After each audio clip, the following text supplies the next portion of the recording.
guys, mayong adlaw sa inyo lahat. So ngayon pakita ko sa inyo yung walis tingting kong maliit. Ayan. Yan. Ito yung maliit. Tapos gamitin ko dito, pakita ko sa inyo paano. Maglilinis ako ng abuhan.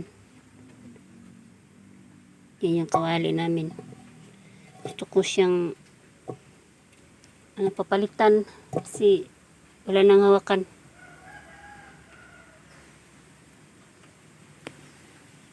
Ganun talaga yung mahirap, guys. Makontento na lang anong meron. At least meron kaysa wala. Yan, linisin ko. Yan. Katapos ko lang magluto ng ulam namin. Yan, tatanggalin to para pagka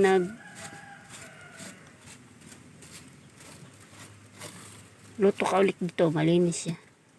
Ito, tatapon ko na to eh. Yung mga guys, yung mga ito hindi ko tinapon kasi gamit yan. Kapag magdabok pa si Richard sa babaw, lalagyan siya ng apoy. Saka madali din mano yan. Kapag wala kang kahoy, magamit yan. Lakas ano yan eh. Yan, ganyan lang oh. Yan. Pawalisan para malinis. Hindi pwede siyang gamitin mo sa buhan ang kuan. Kining walis tingting malaki. Yan, ready yan para mamaya. Yung malilit na kahoy, hindi yan tatapon kasi yan yung gamitin mo na pang lingas. Yan, dadaspanin to siya.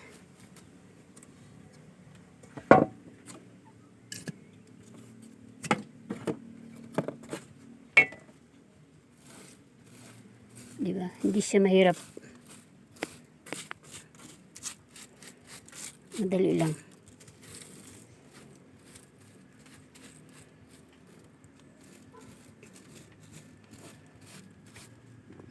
Ang daspan, takutin natin.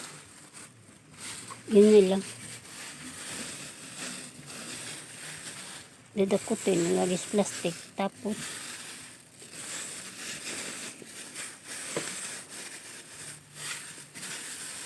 yan. Ganyan lang.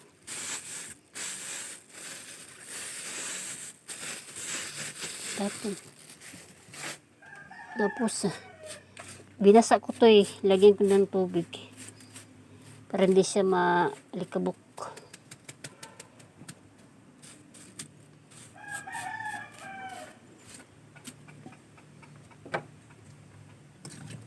Diba malinis na? Ito. Dito ko lagay ito.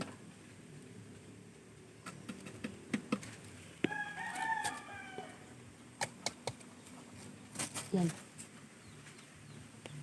Malinis na. Ganyan ako pagka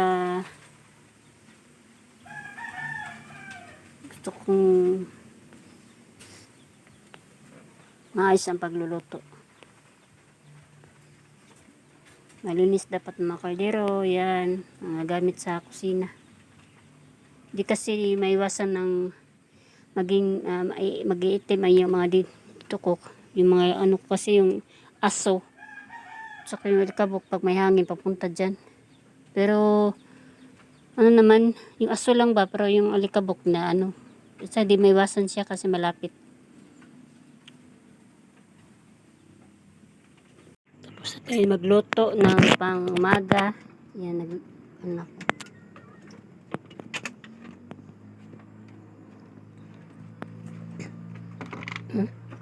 si Dudong. Duty na Dudong. Bye guys. Umalis na yung isa. Kanina pa. Si Richel. So ngayon guys, magdidilig ako ng aking tinanim. Nagtanim kasi ako ng tawag ito? Sangig. Sangig ba to? Sangig ba tawag dito?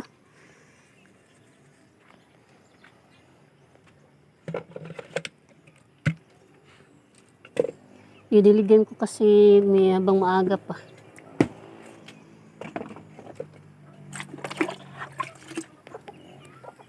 Ayan. Dito yung tinanim ko. Kasi yung space. Kailangan tong diligan para mabuhay.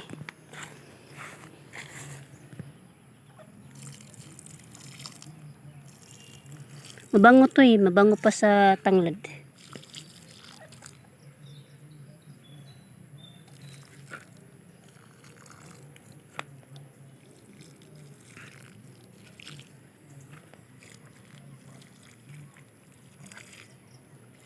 Para siyang saluyot ang tsura.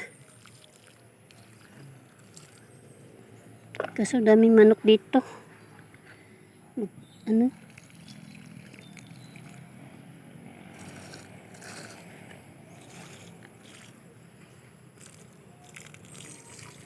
Yan o. Yan yung sangig.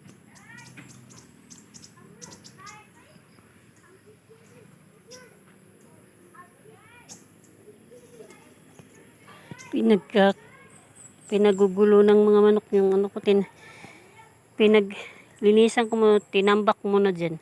Alisin ko yan namaya. Yan o.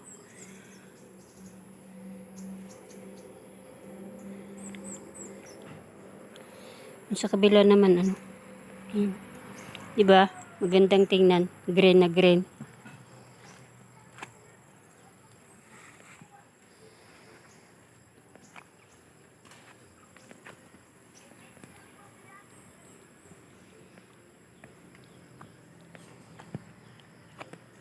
Daming bunga sili. Inarbis nung isang araw yung iba. Yun yung mga talong namin malaki na.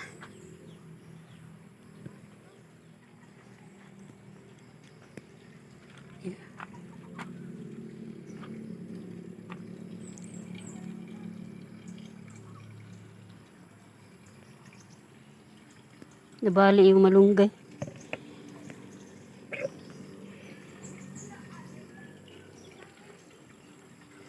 Yan yung tabay namin guys oh. Yan, madaming nag-iigib kaya walang laman.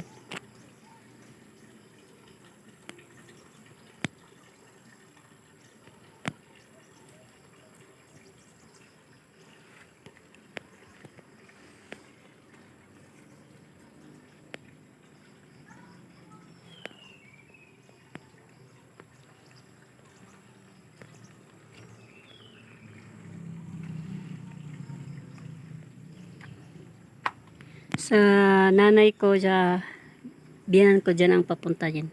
Dyan kami magcha-charge. Sa bahay na yan, akit ka dyan, may bahay dyan.